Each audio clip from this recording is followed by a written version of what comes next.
دوستو، یہ کہانی ہے ایک ایسے ملک کی جس کی سرحدوں پر جنگ کے نشان تھے، جہاں انقلاب کی لہریں اٹھ رہی تھیں اور لوگ اپنے حقوق کے لیے لڑ رہے تھے۔ ایک ایسا ملک جو 1917 میں تباہی کے دہانے پر تھا، جہاں غربت، بھوک اور مایوسی کا راج تھا، لیکن وہاں کچھ لوگ تھے جنہوں نے یہ سوچا کہ بس اب اور نہیں۔ انقلاب کی چنگاری بھڑکی اور پوری قوم کو جیتنے کی ایک نئی امید مل گئی۔ وہ لوگ جو حکمران بننا چاہتے تھے، وہی لوگ آگے بڑھ کر سوویت یونین کی بنیاد رکھیں گے۔ یقیناً یہ سفر اتنا آسان نہیں تھا۔ خون، قربانیاں، جنگیں اور طاقت کی بے پناہ پیاس، یہ سب سوویت یونین کے ابھار کے پیچھے کار فرما تھی۔ اس ویڈیو میں ہم آپ کو دکھائیں گے کہ کس طرح ایک بکھرا ہوا ملک اپنے قدموں پر کھڑا ہو کر دنیا کی سب سے بڑی طاقت بن گیا۔ یہ وہ کہانی ہے جس میں آپ کو عالمی سیاست کے وہ لمحات ملیں گے جنہوں نے پوری دنیا کو تبدیل کر دیا۔ رضوان نالج فیکٹری میں تمام دوستوں کو خوش آمدید۔ دوستو، یہ کہانی ہے روس کی۔ انقلاب سے پہلے کا روس ایک انتہائی پسماندہ اور سیاسی طور پر غیر جمہوری ملک تھا۔ اس وقت روس میں تقریباً تمام تر اقتصادی، سیاسی اور سماجی نظام انتہائی غیر منصفانہ اور ناہموار تھا۔ روس کی معیشت زیادہ تر زراعت پر منحصر تھی اور اس کا زیادہ تر حصہ پسماندہ تھا۔ کسان انتہائی غریبی میں زندگی گزار رہے تھے اور ان کے پاس زمین کی کمی تھی۔ جاگیرداری نظام نے کسانوں کو سخت محنت کرنے کے باوجود کم اجرتوں اور محدود وسائل کے ساتھ جینے پر مجبور کیا تھا۔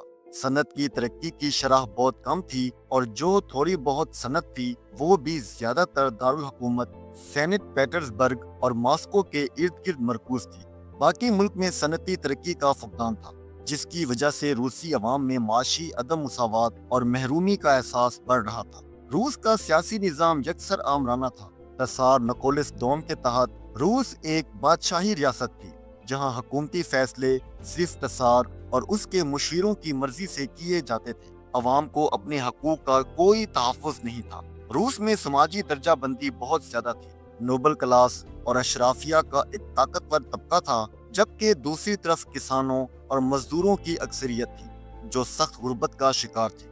جاگیرداری نظام کی وجہ سے کسانوں کے پاس اپنی زمین نہیں تھی اور وہ زیادہ تر اپنی زندگی دوسروں کے کھیتوں میں کام کر کے گزارتے تھے۔ یہ صورتحال عوام میں غصہ اور مایوسی پیدا کر رہی تھی، جس کا نتیجہ بالآخر 1917 میں آنے والی انقلاب کی شکل میں سامنے آیا۔ 1917 روس کی تاریخ کا ایک اہم موڑ تھا، جس نے نہ صرف روس کے سیاسی منظرنامے کو بدل ڈالا بلکہ دنیا بھر میں سماجی اور سیاسی تبدیلیوں کا آغاز کیا۔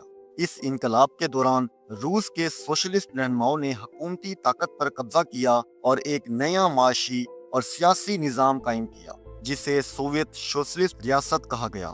حکومت انقلاب نے دنیا کے بیشتر حصوں میں کمیونسٹ تحریکوں کو تحریک دی اور عالمی سطح پر سرد جنگ کے دور کا آغاز کیا۔ روس کی خانہ جنگی 1917 سے 1923 تک جاری رہی اور یہ ایک ایسا دور تھا جس میں روس میں مختلف سیاسی گروہوں کے درمیان خون ریز لڑائیاں ہوئیں۔ اس خانہ جنگی نے نہ صرف روس کی سیاست بلکہ عالمی سطح پر بھی سنگین اثرات مرتب کیے۔ خانہ جنگی کا آغاز 1917 اکتوبر انقلاب کے بعد ہوا، جب بولوش پارٹی نے کمیونسٹ حکومت قائم کی، تاہم ان کے اقتدار کو چیلنج کرنے والے مختلف گروہ اٹھ کھڑے ہوئے اور انہوں نے اس حکومت کے خلاف اپنی جنگ شروع کی۔ روس کی خانہ جنگی کے پیچھے کئی اہم اسباب چھپے ہوئے تھے۔ سب سے پہلا سبب تھا انقلاب کے بعد سوویت حکومت کا قیام۔ اکتوبر انقلاب میں بولشویکوں نے حکومتی اقتدار پر قبضہ کیا، لیکن یہ قبضہ کچھ گروپوں کے لیے قابل قبول نہیں تھا، خاص طور پر وہ گروہ جو پرانے نظام تسار نظام کے حامی تھے یا جو انقلابی تبدیلیوں کے خلاف تھے۔ ان کی جانب سے مخالفت شروع ہوئی۔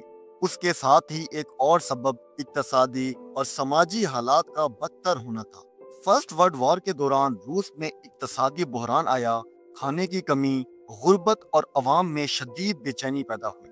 اس صورتحال نے لوگوں کو حکومت کے خلاف اٹھنے کی تحریک دی اور خانہ جنگی کی صورت میں یہ بے چینی عروج کو پہنچی۔ روس کی خانہ جنگی کے دوران دو بڑی فوجیں آمنے سامنے تھیں۔ ریڈ آرمی وہ آرمی تھی جسے بولشویکوں نے بنایا تھا۔ اس فوج کی قیادت ولادیمیر لینن کر رہے تھے اور ان کا مقصد کمیونسٹ حکومت کو قائم رکھنا تھا۔ ریڈ آرمی نے زبردست محنت کی تھی تاکہ کسانوں اور مزدوروں کی حمایت حاصل کی جا سکے۔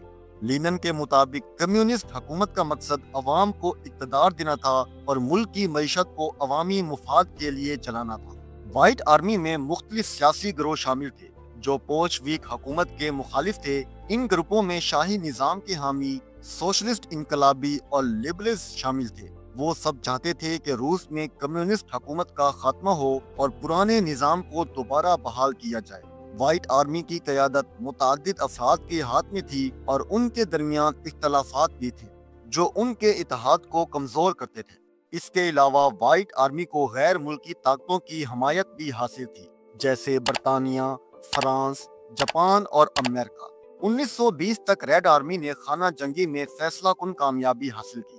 وائٹ آرمی شکست خوردہ ہو گئی اور ان کی باقیات یا تو فرار ہو گئیں یا پھر انہیں ریڈ آرمی نے صفحہ ہستی سے مٹا دیا۔ اس کے بعد لینن اور ان کے ساتھیوں نے سوویت یونین کی بنیاد رکھی اور 1922 میں سوویت سوشلسٹ جمہوریت USSR قائم کیا گیا۔ اس کے ساتھ ہی سوویت حکومت نے اپنے نظریات کو نافذ کرنا شروع کیا اور ملک کے مختلف حصوں میں کمیونسٹ پارٹی کی طاقت کو مستحکم کیا۔ خانہ جنگی کے دوران لاکھوں افراد مارے گئے اور روس کی معیشت تباہ ہو گئی۔ اس دور میں جو سیاسی عدم استحکام آیا اس نے عوام کو شدید مشکلات میں مبتلا کر دیا۔ تاہم خانہ جنگی کے بعد سوویت یونین ایک طاقتور عالمی طاقت کے طور پر ابھرا اور اس کی بنیاد پر کمیونزم کے نظریے کو دنیا بھر میں پھیلانے کی کوششیں کی گئیں۔ سوویت یونین کا مقصد دنیا کے مختلف حصوں میں سرمایہ داری کے خلاف عوامی انقلاب کو فروغ دینا تھا۔ سرد جنگ 1947 میں شروع ہوئی جب امریکہ اور سوویت یونین کے درمیان نظریاتی، فوجی اور اقتصادی کشیدگی بڑھنے لگی۔ دونوں ممالک ایک دوسرے کے خلاف محاذ پر آ گئے، لیکن جنگ براہ راست نہ تھی۔ یہ کشمکش پراکسی جنگوں، جاسوسی اور عالمی اثر و رسوخ کی جنگ میں تبدیل ہو گئی۔ سوویت یونین کا کردار سرد جنگ میں بہت اہم تھا۔ اس نے مشرقی یورپ میں کمیونسٹ حکومتیں قائم کیں اور دنیا بھر میں کمیونزم کو فروغ دینے کی کوششیں کی۔ سوویت یونین نے چین، کوریا، ویتنام اور مشرق وسطیٰ میں اپنی طاقت بڑھانے کے لیے حمایت فراہم کی۔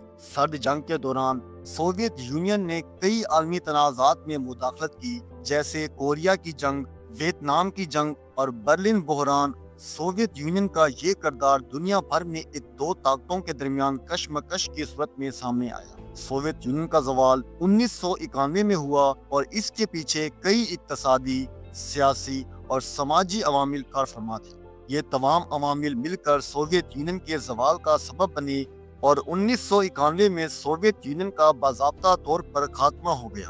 اس کے بعد 15 آزاد ریاستیں وجود میں آئیں، جن میں روس سب سے بڑی اور طاقتور ریاست بنی۔